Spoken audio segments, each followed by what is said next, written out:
رتل القرآن ترتيلا.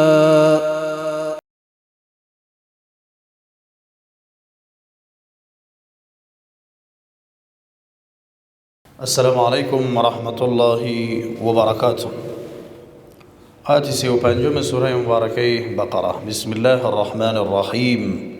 وقولنا. در اینجا وظیفه ما است که واو را باریک نطق کنیم، قاف را پر و قول، قاف را رب میتیم بلند و قول نه. الفی که بعد از نون واقع شده است مد طبیعی باریک و قول نه. یا این مد طبیعی است و متوجه باشیم که الفی که بعد از یا آمده که یا نشود. چی بگوییم؟ یا. و قول نه یا. آدم اینی مد بدل است. اصلش چی است؟ اعدم است. اصلش چیست؟ اعدم. قواعد صرفی برام میگه که دو همزه که پی در پی بیایه یکیش متحرک دویمش چی باشه؟ ساکن. ساکن را از جنس حرکت ما قبلش ابدال میکنه. اینجا همزه دو همزه بوده، اولش متحرک فتحه در دومش ساکن. این دوم را به الف تبدیل میکنیم. چی میگیم؟ آدم. و قولنا یا آدم اسکن. اینجا قبل از کلمه اسکن همزه آمده، اما وقتی که میم را رب میتیم بسین دیگه به همزه وصل ضرورت نیست. به همزه وصل دیگه ضرورت نیست. اگر وقف میکنم یا آدم همزه را اسکن میگم یا اسکن یا اسکن. چرا همزه را پیش دادم؟ حرف سیوم چی داره؟ پیش داره. همزه یکی سین دو کاف چی داره؟ که پیش داره میگم اسکن. نون ساکن بعد از چی آمده؟ همزه. در اینجا چی میشوه؟ اظهار میشوه. اسکن انت. و قلنا یا آدم اسکن انت. اینجا همزه را که نون رد میتونه، نون ساکن بعد از تا آمده است، اینجا چی میشوه؟ اخفا میشوه. اسکن انت وزو اینی مد لین است. مد چی؟ واو ساکن ما قبلش فتحه. وزو جو کل جیم و کاف باریک، کاف رب میتیم به جیم بلام، بخاطر که لام چی است؟ قمری است. الجنه از حروف ابغی حجک و خاف عقیم است. اسکن انت وزو. بعضها شروع میکنم میگو انت و زوجک الجنه، یعنی تو خانمت جنت هستی. او از کجا کلام شروع میشه؟ یا بگو که وقلنا یا آدم اسکن، از اوجا شروع که، یا اگر اوجا نمیری بگو که اسکن انت و زوجک الجنه. اگر گفتی که انت و زوجک الجنه بسیارا شروع میکنم اونطور دیگه. وقف ابتدا خیلی مهم است، قاری باید معانی را بفهمه. اسکن انت و زوجک الجنت، جلام لام قمریه، جنت نون شد داره، دو حرکت غنه میکنیم، بعد از او انتقال میکنیم به فتحه حرف تا. و تا را میبینید تا مربوطه اینجا که استاد میشیم به ها تبدیل میشه. جنه اگر گذاشتیم با تا را نطق میکنیم. اسکن انت و زوجک الجنت و کلا.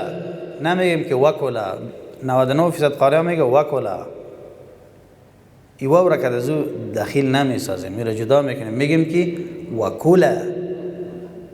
فعل امر و کلا، کل و کلا، کلو. نمیگیم که کلو و کلا، اینطوری نمیگیم. چی میگیم؟ و کلا، یعنی فشار را سر حرف کاف میاریم.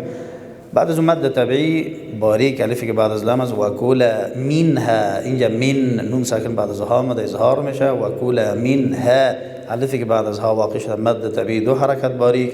راغا دن رام پر میشه و غینم راغا دن. تنوین بعد از او ها آمده است، اظهار میشه. راغا دن حیثو. حی مد لین، ثارا هوای شوه و ضمه متوجه باشیم. حیثو شئتما کسری حرف شین و شدت حرف همزه را که در وسط قرار گرفته متوجه باشیم که صدا قطع شوه، خاصتا وقتی که ساکن باشه. شئتما. اگر شدت را مراعات نکنیم شئتما میشه. نه شئتما. چطور؟ احسنتم. بسم الله الرحمن الرحیم. بسم الله الرحمن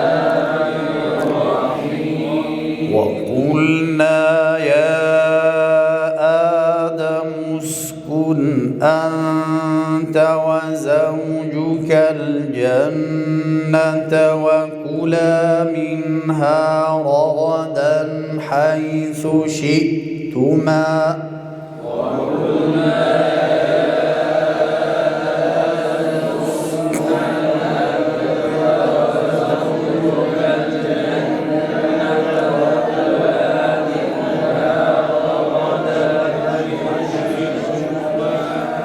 ولا مد طبیعی باریک دو حرکت کش میکنیم. ولا تنقرب، اینجا دیگه تا باریک قاف و را پس پر تنقرب ولا تنقرب. با این مد طبیعی باریک بعد از با الف واقع شده. ولا تنقرب.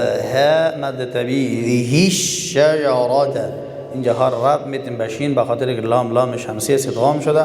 شجرات شیم و جین باریک را پر تا پس باریک. الشجرات. فتکو مد طبیعی نه مد طبیعی من الله، اینجا نون رشد میتیم به چی؟ ربطش میتیم به حرف آوا به خاطر که لام چی است؟ شمسی ادغام شده. حوالمین اینجا که وقف کردیم مد عارض للسکون میشه. اگر گذاشتیم مد طبیعی که من الظالمین از این زیاد حق نداریم که کشش بکنیم. اگر استاد شدیم 3 وجه داریم، 2 حرکت 4 و 6 حرکت. ولا تقربا هذه الشجرة فتكونا من الظالمين.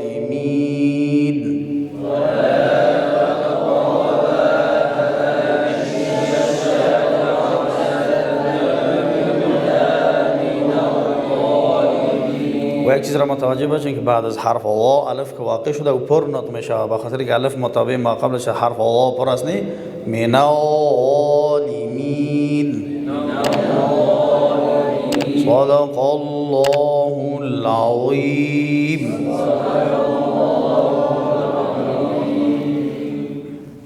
رتل القرآن ترتيلا.